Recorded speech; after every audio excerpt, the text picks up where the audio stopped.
BJP सरकार के BJP सरकार के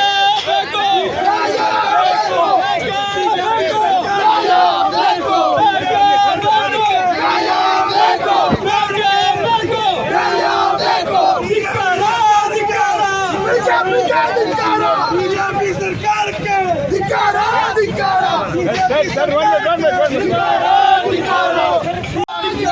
बीजेपी सरकार के बीजेपी सरकार के बीजेपी सरकार के बीजेपी सरकार के बीजेपी सरकार के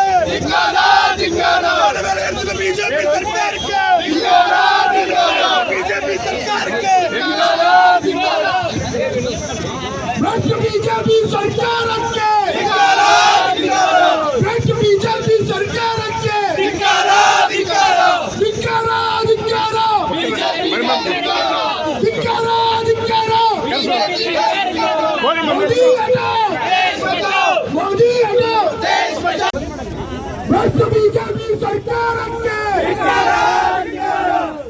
बीजेपी सरकार के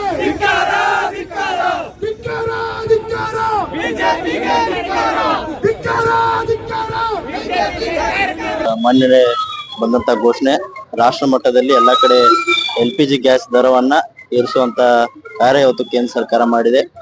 50 ರೂಪಾಯಿ ಇವತ್ತು LPG ಗ್ಯಾಸ್ ದರ ಹೆಚ್ಚಳ ಆಗಿದೆ. ಅದಕ್ಕೆ ಸಾಮಾನ್ಯ ಜನರಿಗೆ ಅದು ಸಾಕಷ್ಟು ತೊಂದರೆ ಆಗ್ತಾ ಇದೆ. ಇವತ್ತು ಸಬ್ಸಿಡೈಸ್ ಇರ್ಬೋದು, ನಾನ್ ಸಬ್ಸಿಡೈಸ್ ಎರಡೂ ಕ್ಯಾಟಗರಿಯಲ್ಲಿ 50 ರೂಪಾಯಿ ದರವನ್ನ ಹೆಚ್ಚಳ ಮಾಡುವಂತ ಕೆಲಸ ಇವತ್ತು ಆಗಿದೆ. ಅದರ ಜೊತೆಗೆ ಡೀಸೆಲ್ ಮತ್ತು ಪೆಟ್ರೋಲ್ ದರ ಮೇಲೆ ಇರುವಂತ ಎಕ್ಸೈಸ್ ಡ್ಯೂಟಿಯನ್ನ 2 ರೂಪಾಯಿದಿಂದ ಹೆಚ್ಚಿಗೆ ಆಗಿದೆ. ಇವತ್ತು ಅಂತರ ರಾಷ್ಟ್ರ ಮಟ್ಟದ ಕಚ್ಚಾ ತೈಲ ಬೆಲೆ ಕಡಿಮೆ ಇದ್ರೂ ಕೂಡ, ಅದರ ದರ ಕಡಿಮೆ ಇದ್ರೂ ಕೂಡ ಗ್ರಾಹಕರಿಗೆ ಅದರ ಲಾಭ ಸಿಗ್ತಾ ಇಲ್ಲ. ಪೆಟ್ರೋಲ್ ದರ ರಿಟೇಲ್ ಪ್ರೈಸ್ ಅದು ಕಡಿಮೆ ಆಗಿಲ್ಲ. ಯಾಕಂದ್ರೆ ಎಕ್ಸೈಸ್ ಡ್ಯೂಟಿಯನ್ನ ಹೆಚ್ಚಳ ಮಾಡುವಂತ ಕೆಲಸ ಇವತ್ತು ಆಗಿದೆ. ಅದನ್ನ ಖಂಡಿಸಿ ಇವತ್ತು ಯೂತ್ ಕಾಂಗ್ರೆಸ್ ವತಿಯಿಂದ ರಾಜ್ಯಾದ್ಯಂತ ನಾವೆಲ್ಲ ಕಡೆ ಪ್ರತಿಭಟನೆಯನ್ನ ಮಾಡ್ತಾ ಇದೆ. ಅದು ಜಿಲ್ಲಾ ಮಟ್ಟದಲ್ಲಿ ಆಗಿರ್ಬೋದು, ತಾಲೂಕು ಮಟ್ಟದಲ್ಲಿ, ಅಸೆಂಬ್ಲಿ ಮಟ್ಟದಲ್ಲಿ ಕೂಡ ನಾವು ಬೃಹತ್ವಾದಂತ ಪ್ರತಿಭಟನೆ ಮಾಡಿ ಈ ನಡೆಯನ್ನ ಖಂಡಿಸುವಂತ ಪ್ರಯತ್ನ ಮಾಡ್ತೇವೆ. ಮತ್ತೆ ಅದ್ರ ಜೊತೆ ಸರ್ಕಾರವನ್ನ ಕೂಡ್ಲೆ ಈ ಏನು ದರವನ್ನ ಹೆಚ್ಚಳ ಮಾಡಿದೆ ಅದನ್ನೇ ಮತ್ತೆ ಕಡಿಮೆ ಮಾಡಬೇಕು, ಮತ್ತೆ ಸಾಮಾನ್ಯ ಜನರಿಗೆ ಅನುಕೂಲವಾಗುವಂತೆ ಅವರು ಒಂದು ನಿರ್ಣಯನ ತಗೋಬೇಕಂತ ಈ ಪ್ರತಿಭಟನೆ ಮೂಲಕ ಅವರಿಗೆ ಒತ್ತಾಯ ನಾವು ಮಾಡ್ತಾ ಇದ್ದೇವೆ.